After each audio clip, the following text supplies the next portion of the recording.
welcome back to my channel. The name here is Veronica Daniel, and if this is your first time joining us, welcome to the family. I hope you guys are okay. Let's dive right into this video real quick, like no time to waste. I know I'm looking very pretty today. I'm not going out. I just said I'm gonna do makeup for the videos I want to edit. We have receiving gifts as a love language. I know many of you have heard on social media where people are like, oh, buy me this and that, that's my love language. When you spend on me, that's my love language. This.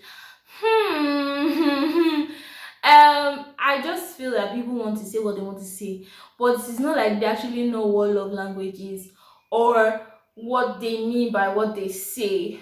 So before people come for my head or my neck or whatever you want to come for, let me dive deep into receiving gifts as a love language. The first point I have is that whatever you say your love language is, you just don't expect it from people, but then that's how you love as well. So for instance, if your love language is physical touch, you like to touch people and you like people to touch you, I think you get the idea.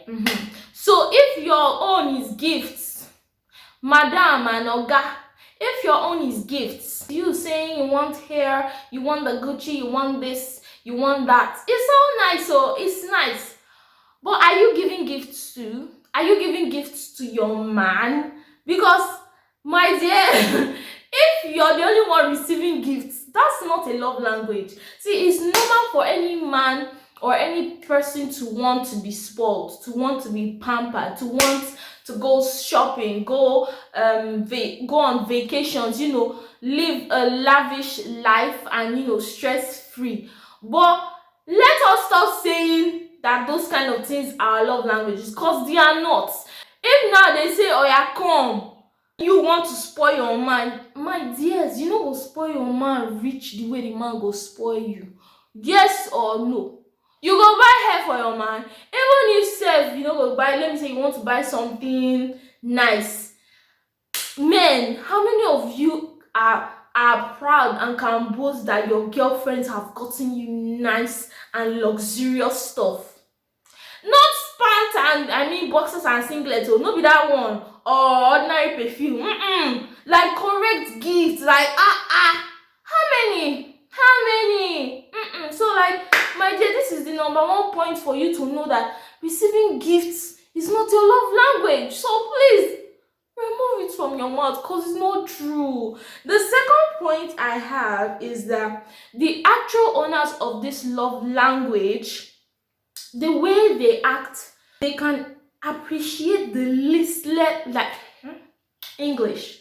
They can appreciate the littlest, right, and most inexpensive gifts. I've said before, everybody like being spoiled, everybody like being pampered. You take them out, you everyone likes that. But someone that actually owns that love language, even when the gift is as little as, let me use an example. So there was this movie, blah blah blah, I'm not really going to talk about it as in give too much details. A very happy family, right? And the baby girl, her gifts or her love language is gifts. But as a child, you can't really tell what your love language is until you grow up, right? So her dad bought her this particular doll. My dears, is not the most finest doll in the world, but this girl cherished it so much that later on in the movie, when their family was having sort of an issue, there was a fire or something, they had to run from their home for their life. This girl, she leaves every other thing. She wants to get that doll. She wants to get, because it is what her father got for her. Doll that they can buy again, bomba. Instead of this human being to be running with her parents, she remembered that she forgot her doll and she's running back to go and get doll. So my dear, let me tell you, if you're running for your life, is it the hair that's 200k you're going to remember to carry? Is it the Gucci? Is it this? I know you'll be angry, or to pain you that I'm not praying for anyone to be in that kind of situation. But if there was that kind of situation, I mean, you will probably not start thinking about all those things. You will not. Who is not afraid for their life? But like, this example is just to explain how owners of that love language actually react. They can take the littlest things as gifts. In fact, it could be a small necklace, a pendant, it could be a compass, a wristwatch, maybe something old from their father or their grandmother or their this thing represents the love that maybe whoever gave it to them showed them, or this particular thing reminds them of this person, right? What I'm just saying is that I feel like we should do better, and what we say, just don't go and be following the crowd, or because you want to live a lavish lifestyle, that's why you don't know what you're saying. So now you know more about receiving gifts as a love language. And if you are in the category that is always saying, until your man spoils you, and that's the kind of love, my dear, is not. Because if now the tables turn, what are you giving him? I hope you guys enjoyed this video. Very short, very chatty. Just wanted to keep it simple, for you guys. Okay, I am looking scrumptious, but I have to go now.